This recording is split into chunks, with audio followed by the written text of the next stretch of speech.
Hello everyone, welcome back to my channel and today I will tell you how will you manage your time. इससे पहली वाली video में हम लोगों ने देखा था कि जो एग्जैक्ट कॉज होता है टाइम मैनेजमेंट का वो क्या होता है। और अगर आप लोगों ने वो वीडियो नहीं देखी है तो वो जरूर देखिएगा, क्योंकि अगर वो नहीं पता होगा तो आप ये दो स्टेप टाइम मैनेजमेंट के आपको समझ में नहीं आएंगे, जो कि हम लोग आज इस वीडियो में बात करने वाले हैं। सबसे पहले हम लोग ये देखते हैं कि टाइम मैनेजमेंट हमारे लिए इम्पोर्टेंट क्यों है। अगर आपको लाइफ में कुछ भी करना है तो उसके लिए आपके पास टाइम होना चाहिए।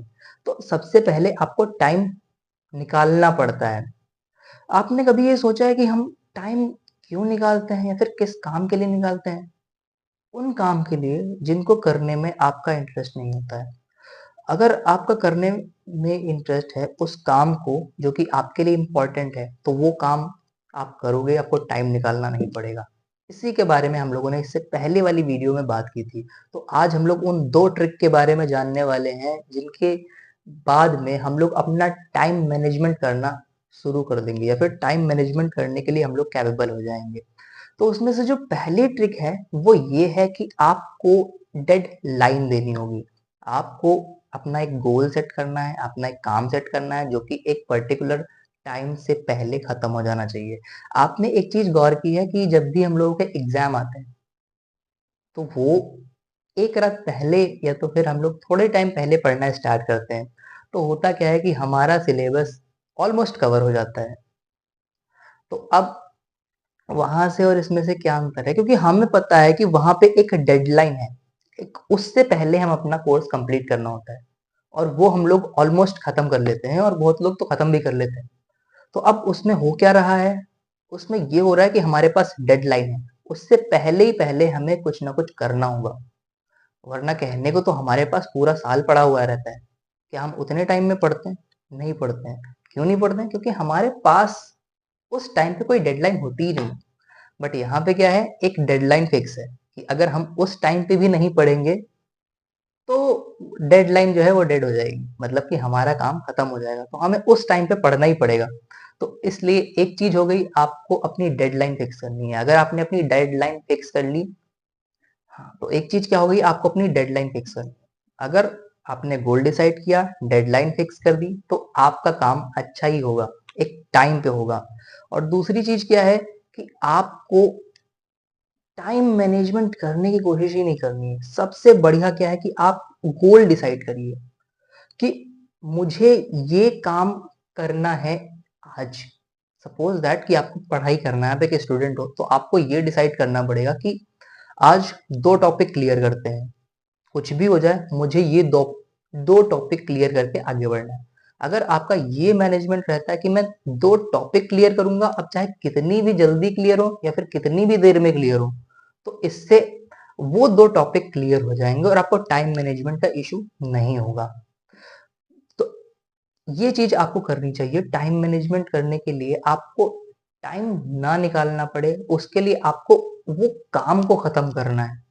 कहने का ये मतलब है, आपने एक टॉपिक चूज किया, उस पे काम किया, वो टॉपिक खत्म हो गया, अब आप कुछ भी कर सकते हो। दूसरी चीज ये हो गई। तीसरी चीज आपको खुद से पूछना है कि क्या जो आप कर रहे हो वो ठीक है? आपने 1 घंटा पढ़ा, क्या वो सफिशियंट है? क्या वो आपको हायर मार्क्स दिला सकता है कि जो आपने दिया वो अपना बेस्ट दिया, या फिर वहां से आपको और भी बहुत कुछ करना है?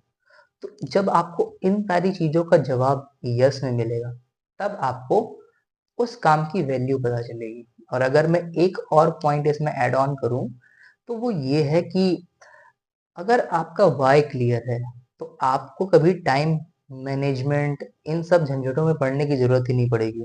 अब मैं कहना क्या चाहता हूँ, बहुत सिंपल सी चीज है। इसको एक एग्जाम्पल के थ्रू बताना चाहूंगा।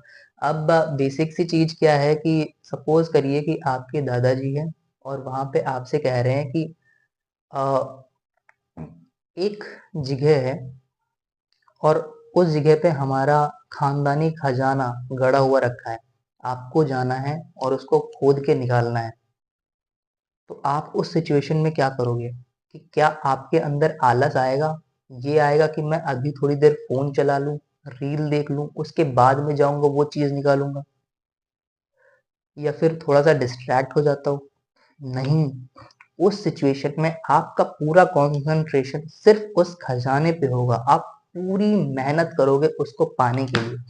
अब इसी चीज़ को अगर आप पढ़ाई में एग्ज़ीक्यूट करते हो, आप किसी कॉम्पिटिटिव एग्ज़ाम की प्रिपरेशन कर रहे हो, तो आपके दिमाग में एक चीज़ चलेगी कि चलो ठीक है, अभी हम क्या करते हैं, थोड़ी देर पढ़ाई कर लेते हैं और अगर पढ़ाई करते हैं तो पता नहीं है निकले कि ना निकले, चलो अगर ये नहीं निकला तो कुछ और कर लेंगे।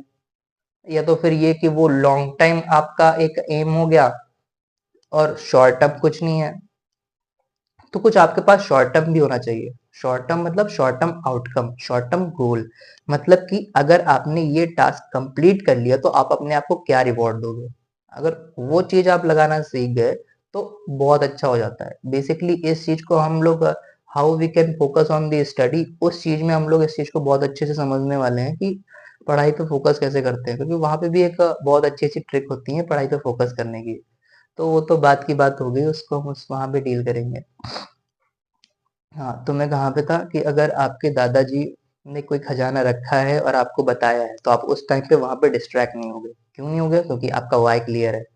इसी तरह से स्टडी में होता है, आप वो स्टडी क्यों कर रहे हो? अगर आपको बहुत अच्छे से पता है तो आप डिस्ट्रैक्ट नहीं होगे। उसी चीज को शॉर्ट टर्म में अप्लाई करिए, क्योंकि वो तो लॉन्ग टर्म हो गया। आप पढ़ाई कर रहे हो डॉक्टर बनने के लिए, और एट द एंड वो लॉन्ग टर्म हो गया, तो ये चीज चलने लगती है, वो तो बन ही जाएंगे। तो उसी चीज को शॉर्ट टर्म में अप्लाई करना होता है कि अगर मैंने एक का चैप्टर कंप्लीट किया या फिर एक टॉपिक कंप्लीट किया तो एज अ रिवॉर्ड मैं खुद को क्या दूंगा। वो चीज अगर आप अप्लाई करना सीख जाते हो तो आपकी पढ़ाई 1000 बच्चों से अलग निकल के आ जाएगी। अब जो करना आपको बोरिंग लग रहा था वही आपको अच्छा लगने लगेगा। और जहाँ पे ऐसा हुआ वहां पे आपके टाइम मैनेजमेंट बहुत अच्छे से होने लगेगा। अब आपको वो काम करने में अच्छा लग रहा है, मजा आ रहा है, और अगर कोई काम करने में मजा आता है, अच्छा लगता है, तो वो काम आप बहुत अच्छे से करते हो। एट द एंड मैं आपसे एक बात कहना चाहूंगा कि अगर आपने कोई एक एम डिसाइड कर लिया है, एक गोल डिसाइड कर लिया है, तो जब तक वो एम और वो गोल आपको मिल नहीं जाता तब तक आपको लाइफ में शांति से नहीं बैठना है। अरे एक बार नहीं मिला तो दूसरी बार में मिल जाएगा, दूसरी बार भी फेल हो गए तो तीसरी बार में हो जाएगा, तीसरी बार भी फेल हो गए, चौथी बार भी फेल हो गए, पांचवी बार भी फेल हो गए, छठी बार भी फेल हो गए, अरे 1000 टाइम भी फेल हो गए, लेकिन 1000 टाइम आप ऐसी एंट्री मारेंगे कि सारी दुनिया देखती रह जाएगी आपकी सफलता को।